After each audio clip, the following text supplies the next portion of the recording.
चोरारे प्रेमिका देखा करने को जाई गला छात्रों जीवन 10 महला कोठारू पड़ी प्रेमिकर मृत्यु भुवनेश्वर नीलाद्री विहार जलवायु टावर अपार्टमेंट घटना साइंटिफिक टीम सह घटनास्थल में भुवनेश्वर डीसीपी अनुध्यान।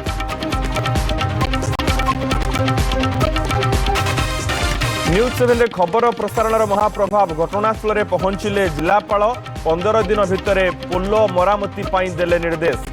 जगतसिंहपुर तारतोल निकटरे फाटी आँ करिछि महानदी सेतु। राजधानी रे बंजारा लुटेरा गैंग गिरफ 7 जन को बांधिला नयापल्ली थाना पुलिस टार्गेट रे थिला पब्लिक ट्रांसपोर्ट भिड़र सुजोग नहीं करंती पॉकेटमार मोबाइल लूट। राति पाहिले नवजौवन रूपरे दर्शन देवे महाप्रभु आउ 2 दिन पर भक्त भगवान मध्य हेब महामिलन। रथ पथ भक्त सेवायत समस्ते प्रस्तुत शेष पर्यायर रथ निर्माण कार्य।